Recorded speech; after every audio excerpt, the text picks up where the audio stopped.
Welcome back. So we're still taking the stories and the punch. Nima? So small drama is brewing in Benin, in Edo State. According to the Punch, the former chairman of the Sterling Bank, Aswe Ighodalo, has emerged as the PDP flag runner for the Edo governorship elections. And the former deputy governor also took part in this primaries that, Aswe did, but he felt cheated. Oh, wow. So Aswe had 577 votes, even though they had about 11 other candidates. He was straight. According to the deputy governor, this was just staged. Oh, wow. So he went on and had his own parallel primaries, where he now won with 300 votes. And the supporters who voted at that primaries were saying that they wanted to take part in the initial one, yeah. but they were not allowed in. Oh. Locked out. And so they supported him to have a parallel one. But this parallel one, is it allowed in the Constitution?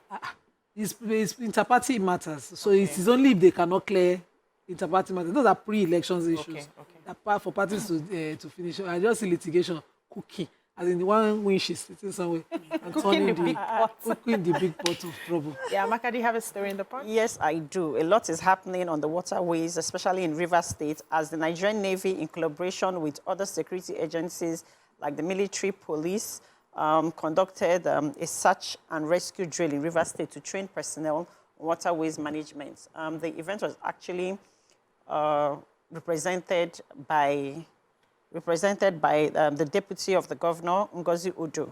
And Sims Fubara says and believes that the collaboration among the security agencies is necessary to enhance the effective management of the waterway system, especially in times of emergencies. We all know what's going on in terms of bunkering and stuff. So having that response, that collaboration is amazing. So I have an entertainment story here. They say experts are calling on stakeholders on the country's creative space to embrace collaboration and innovation for the growth of the sector. This call was made in Lagos during the recent Tech Fest. They said they had a lot of industry leaders and they were discussing the challenges and opportunities in the Nigerian creative economy. And they had a panel consisting of the chief executive officers of Chocolate City Music, Abuchi Ugu, and a whole host of stakeholders. I don't want to mention all their names because of time. And what they were really emphasizing on was the very important role of partnerships and collaboration so that we can, how we all in the entertainment space do our things in little blocks. Now, if we can pull those resources together and work together, we would achieve, bigger things in that creative space. And that was basically what the call was about. So now let's move on to the Daily Sun. Major headline, 30 billion to governors. You lied, Makinde tells Akpabio. Senate passes Southeast Development Commission bill. Kills 65-year retirement age bill for NAS workers. Hardship, stop clamor for cool military ones. CDS vows armed forces will protect democracy. Obi faults manner of Abure's arrest. Ighodalo wins PDP primary. Deputy Governor Shaibu wins parallel exercise. ISWAP running parallel government with me. Niger local government chair. Enugu government raises the alarm over fake title documents, building approvals, illegal structures. Sanwo-Olu unveils economic plans to ease pain in Lagos. Announces 25% slash in transport fares, reduced working days, food palliatives to 300,000 households. How to end hardship by Afenifere. Pleads with Labour, public against protest. Stop free float of Naira. Insecurity. Wike RSA Igali suggests solutions. Police in Lagos, Ogun begin joint patrol on Lagos-Ibadan Expressway. What stories do we have in the sun? So I have the Chief of Defense Staff who is addressing those, General Christopher Musafa. General Christopher Musa. Okay, no Mustafa. I'm really tired. He was addressing those who were clamoring for a coup to happen to take over from the democratically elected government due to this hardship and all the protests that they are having. And I like what he said. He says, we want to make it clear that the armed forces of Nigeria is here to protect democracy. Thank you. We all want democracy. We do better during democracy. Talking about the military now.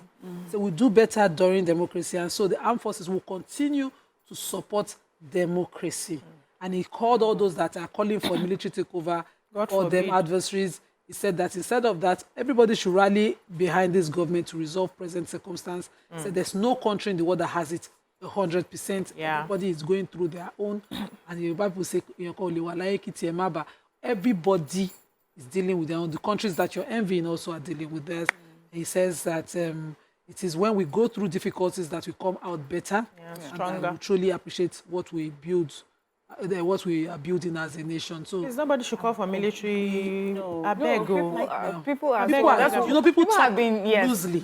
People who didn't experience it. Do they even understand what it means? Do they even understand I what saw a bit of that. It was not funny. Please. So I'm happy that he did this, Yeah. took Stand. a firm stand and spoke, because people will think that the military is just your mercenary, you can be calling, come and do dirty work. Ah, wow. Please, they are pro-democracy. But I'm taking this story, it's the Enugu State government. It has raised alarm over what it described as proliferation of fake land title documents, forged building approvals, and illegal structures across the metropolis, vowing to bring perpetrators to book and ensure they did not profit from crooked actions. So the government is saying that they're going to go ahead and announce withdrawals of all forged and fraudulently obtained building approvals. They'll stop all structures that did not get government permits, and also assuring genuine investors in the state that the present administration will continue to create the right environment for their business. Then they also have the executive chairman of the Enugu Capital Territory Development Authority, ECTDA, Honorable Uche Anya. So during a press conference, he said that there were what he described as like a deliberate, sabotaging of government processes to get the right papers. There's some people that are just deliberately doing that, and the government needs to be involved in making sure that they fish these people out. He says many of the structures also that are being raised here and there pose serious risk to the residents and citizens of Enugu State. They said there are some bridges also that the way some of the structures that were built without permits is affecting the structure of some bridges that people ply up and down. So government needs to be involved in making sure that these people are fished out. And I think there was also showing some samples of this fake papers. Documents. And I'm just saying, Nigerians, why are we like this? ourselves Are we in a jungle?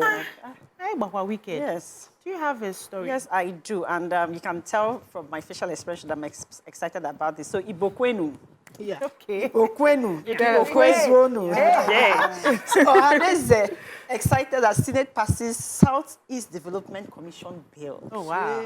This is, I like that. So this means that the SEDC is going to receive and manage allocations directly from the Federation account. Oh, that's amazing. That's amazing. So we can do a whole lot, we can develop the Southeast. Yes. Like, I'm super excited about this. If we don't squander it, We're not going to we're squander still it. Nigerians. We're not going to squander it.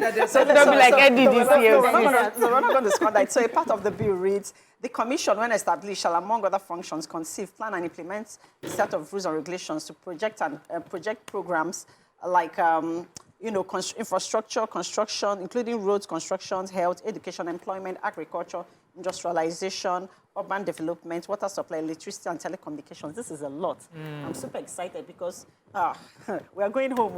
Congratulations. So the Yoruba Sociocultural and Political Organization, Afenifere, are expressing concern over the hardship being experienced by Nigerians. And they issued a statement by the National Publicity Secretary, Jare Ajayi, giving suggestions that would help, Nigerians to come out of what we are going through and get into the path of sound economic recovery. And they said the responsibility lies on the federal government, led by President Bola Ahmed Tinubu, along with the governors and extended to local governments as well. Then the second responsibility also lies with influential stakeholders, community leaders, opinion molders at various strata of the society, which also includes religious leaders. And they also mentioned that the labor unions have something to say. Now, I like the fact that they broke down what they expect them to do.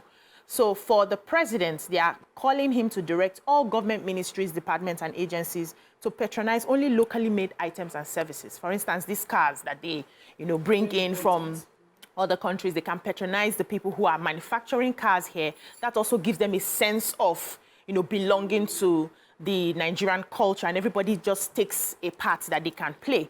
Then also that they can still import food, just a bit, but make plans to ensure that we are producing what we need. So just to be able to cushion the effect if we don't have enough products to, distribute and all of that. That's for the government on one side. So they broke it down on how everybody should play their parts. And I think they also mentioned the fact that the 774 local governments should be open. They should have food shelters there for people. They highlighted a lot of things which some governors are already beginning to do right now.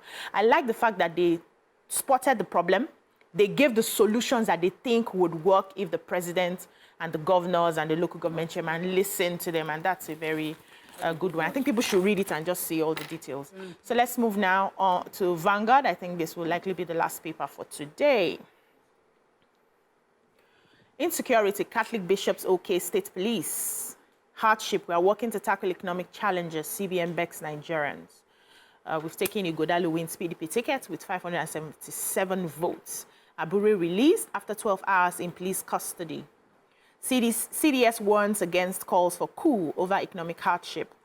Federal government bans cooking gas exports to crash price. Okay, which stories do we have here? The Minister of State for Petroleum Resources, Ekpe has disclosed that internal stakeholders in the gas sector that they'll stop exporting the commodity following this continuous hike in prices. The operators in the sector had met with him and said something had to be done. So he set up a committee in November headed by the Chief Executive of the Nigerian Midstream and Downstream Petroleum Regulatory Authority, Farouk Ahmed, to suggest solutions. And one of the solutions, of course, is that we should deal with local consumption first, or local demand first, before we continue with export. As we speak now, the price continued from 700 naira per kg has gone to up as high as 1,400 naira per kg. So you now buy a 12.5 kg cylinder for about 14,000, 15, and they're looking at it continuously growing to 18,000. Hey. That's ridiculous. That's how I power my gen with, and it's no longer cheap. Yeah. So they're looking at shutting down the exports and dealing with local demand.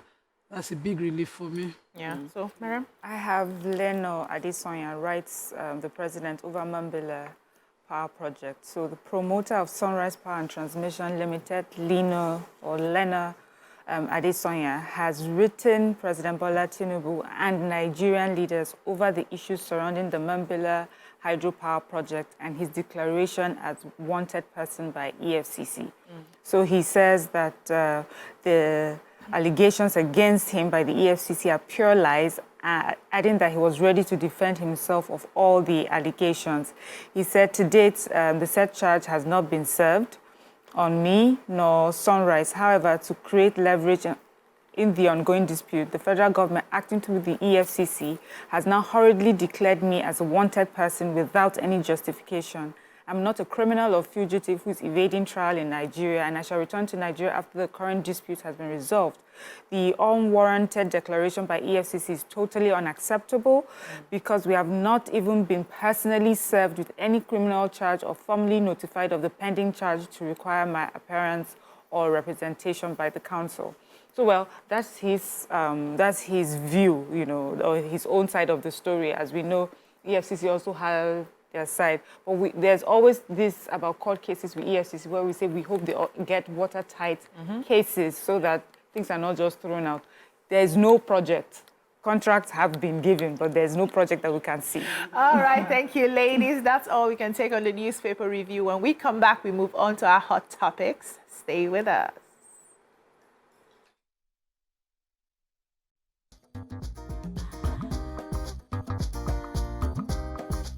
Stay tuned.